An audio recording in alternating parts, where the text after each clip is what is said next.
Assalamualaikum warahmatullahi wabarakatuh. Di sini saya Handi Fajar Setiawan. Di sini akan saya jelaskan tentang fuzzy. Yang pertama harus mengetahui apa itu fuzzy. Di sini ada logika fuzzy adalah suatu cara untuk memetakan suatu ruang input ke dalam satu ruangan output. Antara input dan output terdapat suatu kotak hitam yang harus memetakan input ke output yang sesuai. Logical system yang mengikuti cara penelaaran manusia yang cenderung menggunakan pendekatan dan bukan eksak.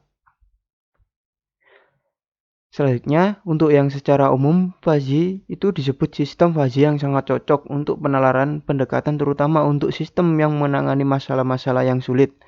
Didefinisikan dengan menggunakan model matematis misalkan nilai, memasukkan, dan parameter sebuah sistem bersifat kurang akurat atau kurang jelas sehingga sulit mengidentifikasi model matematiknya. Sistem fuzzy mempunyai kemampuan penalaran yang mirip dengan kemampuan penalaran manusia. Hal ini disebabkan karena sistem fuzzy mempunyai kemampuan untuk memberikan respon berdasarkan informasi yang bersifat kualitatif, tidak akurat, dan ambigu. Selanjutnya yaitu konsep dasar fuzzy. Untuk yang logika fuzzy, bukanlah logika yang tidak jelas, tetapi logika yang digunakan untuk menggambarkan ketidakjelasan. Logika fuzzy adalah teori himpunan fuzzy. 1. Himpunan yang mengkalibrasikan ketidakjelasan. Yang kedua, logika fuzzy didasarkan pada gagasan bahwa segala sesuatu mempunyai nilai derajat. Logika fuzzy merupakan peningkatan dan logika boolean yang mengenalkan konsep kebenaran sebagai 1. Logika klasik menyatakan bahwa segala hal dapat dideskripsikan. Logika fuzzy menggantikan kebenaran boolean dengan tingkat kebenaran ada nilai di antara hitam dan putih atau bisa disebut abu-abu. Di sini yaitu ada 5 langkah dalam menjalankan sistem fuzzy. Yaitu yang pertama, memasukkan input fuzzy. Yang kedua, mengaplikasikan operator fuzzy. Yang ketiga, mengaplikasikan metode implikasi. Yang ketiga, komposisi semua output. Yang kelima, yaitu defuzzifikasi. Di sini, yaitu mengapa alasan untuk menggunakan fuzzy. Alasannya, yaitu logika fuzzy sangat fleksibel, memiliki toleransi. Konsep logika fuzzy mudah dimengerti. Logika fuzzy mampu memodelkan fungsi-fungsi non-linear yang sangat kompleks. Logika fuzzy dapat membangun dan mengaplikasikan pengalaman-pengalaman para pakar secara langsung tanpa harus melalui proses pelatihan. Logika fuzzy dapat bekerja sama dengan teknik-teknik kendali secara konvensional. Logika fuzzy didasarkan pada bahasa alami. Di sini adalah skema logika fuzzy yang dimana ruang input dan ruang output. Ruang input yaitu variabel input masuk ke kotak hitam. Kotak hitam akan mentransfer ke ruang output yaitu variabel outputnya. Berikut adalah macam-macam metode fuzzy. Ada beberapa metode untuk mempresentasikan hasil logika fuzzy yaitu yang pertama, metode Tsukamoto. Yang kedua, Sugeno. Yang ketiga, Mamdani.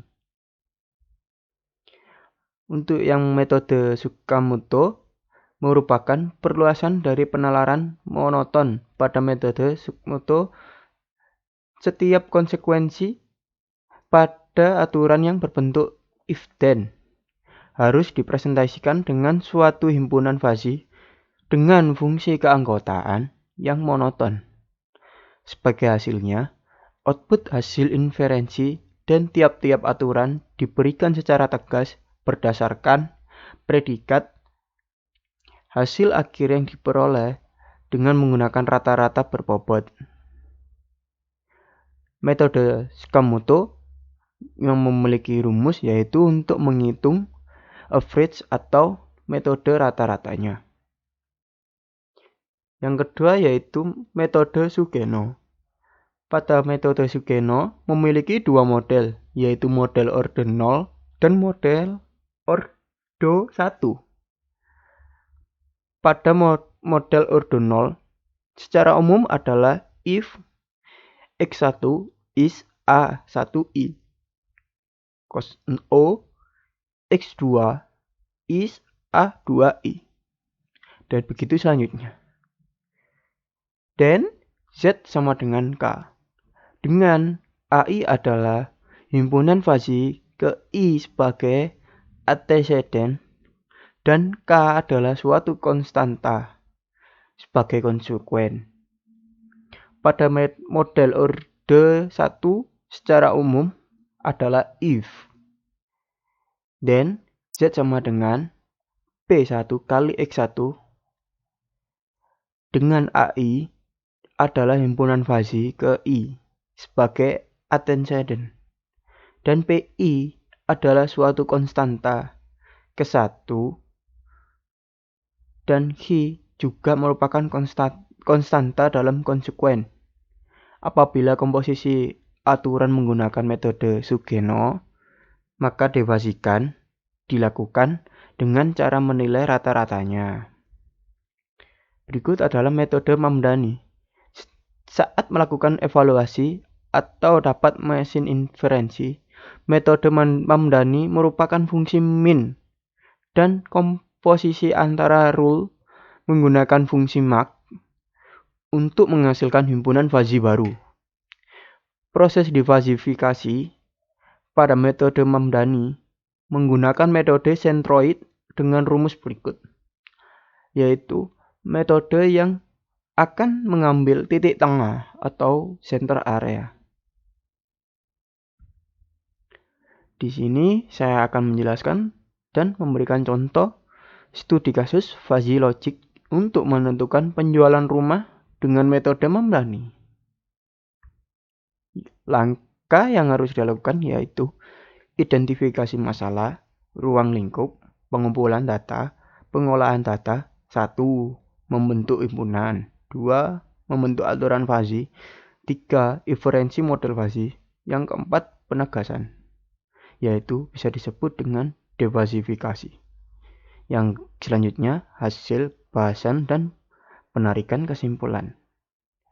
Berikut adalah contoh data yang diinputkan, yaitu variabel di tahun 2013, 2014, 2015, 2016 akan semuanya dicatat. Berikut juga data domain yang harus ada. Fungsi input pada tahun 2013, 14, 15, dan 16 dan output keputusan. Ini adalah perhitungan untuk mendapatkan hasil yang sedikit, sedang, dan banyak. Kenapa sedikit, sedang, dan banyak? Karena nama himpunan fuzzy-nya ada banyak, sedang, dan sedikit. Dan domainnya sebagai ini. Semesta pembiaraannya bisa dilihat. Dan kita akan memasukkan untuk yang sedikit seperti ini, sedang juga, banyak juga seperti sama, hampir mirip sama yang sedikit banyak.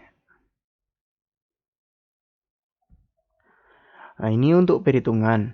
Untuk perhitungan menentukan nilai A1 berada pada himpunan naik sehingga UCY sama dengan A1 min 0,71 per 1. 60 sama dengan A1 min 0,71 per 1. B. A2 berada pada himpunan naik sehingga sebagai berikut. Perhitungan. Jadi A sama dengan 60 A1 sama dengan 60,71. A2 sama dengan 99,29. Yang D sama dengan 100. Untuk selanjutnya, melakukan defasifikasi menggunakan metode bisektor. Metode bisektor yaitu sebuah interglar atau penurunan. Berikut adalah hasil perhitungan manual dan MATLAB. Ini yaitu untuk melakukan sebuah perbedaan jika menggunakan perhitungan manual dan MATLAB. Yang pertama, naik hasil dari defasifikasi 84, hasil dari MATLAB 83,2. Yang kedua, selisih 4. Yang ketiga, selisih min 3,6. Untuk kesimpulan dari studi kasus, berdasarkan hasil penguji dan pembahasan yang telah diuraikan, dapat ditarik kesimpulan sebagai berikut. Yang pertama, logika fuzzy dengan metode Mamdani dapat digunakan untuk memprediksi naik turunnya penjualan rumah. Yang kedua, berdasarkan hasil perbandingan hitungan manual dan menggunakan software MATLAB, bahwa tidak terdapat hasil yang signifikan berbeda. Berdasarkan sistem yang telah dibangun mempunyai kelemahan, yaitu hanya dapat memperkirakan naik turunnya penjualan rumah, kurang memberikan detail informasi yang sesuai dengan keinginan. Terima kasih, mungkin sekian dari presentasi saya. Wassalamualaikum warahmatullahi wabarakatuh. Terima kasih.